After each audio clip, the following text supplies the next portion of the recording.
couple of more minutes, could you just explain for people who aren't aware of that class of drugs? Because I know that sometimes they're used even before there's bone density issues in the early stage setting to Yeah. possibly reduce risk of recurrence. If you could just explain that class of drugs and how they're used. Exactly. So we've got this class of bone medications, right? So we people know Prolia, we've got Zometa, we reclass it, it's Extiva if you have metastatic disease, and we think about them in two different ways. So for early stage, you can use them because you have osteopenia or osteoporosis and you want to improve your bone density, or because you want to reduce the risk of breast cancer recurrence in the bone. And we use those medications, especially for patients who you have to be postmenopausal and you have to be at kind of, we think about it, people who are at higher risk for recurrence. Those medications do have some side effects. So we think about them on an individual basis. And there's a number of calculators that we can use to say, what's the percent and how much will you benefit from them? So I use them in some patients. I don't use them in everyone for that reason.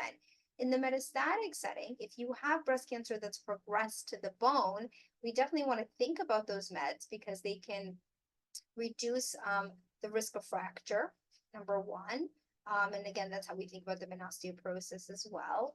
They can reduce pain if you're having disease in the bone. They can reduce high calcium levels that can come from disease in the bone.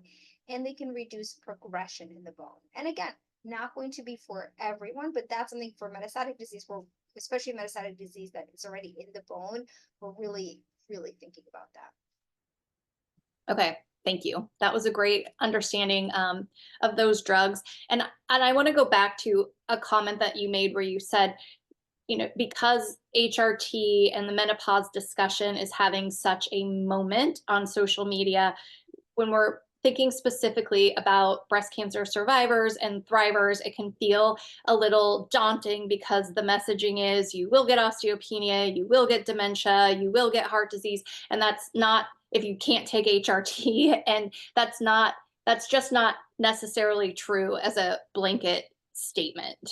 Exactly. I mean, I do a lot of survivorship in my clinic, and what I love to see the most is people thriving on medications, and they're coming in and they're telling me, okay, my daughter's getting married, and I've got this trip coming up and that trip coming up, and they're doing amazingly, and they've never been on HRT. And so I think that yes, there is menopause is having a moment, and it's important. I'm so glad we're talking about women's health. I Me think too.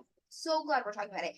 But Yes. an HRT is going to be right for maybe some people, but it's not this end all be all. And again, I really want to change that narrative that you have to have it. Because I feel like that's sometimes what people are seeing right now. And there's so many ways to live a healthy and thriving life without it. And I will tell you the true experts, when they talk about it, when you read their books, in those books, it's always this conversation of, well, other ways that you can focus on your heart and your bones and your brain without HRT. And those there's so many good ways to do that. And it comes back to exercise and diet and all of these lifestyle things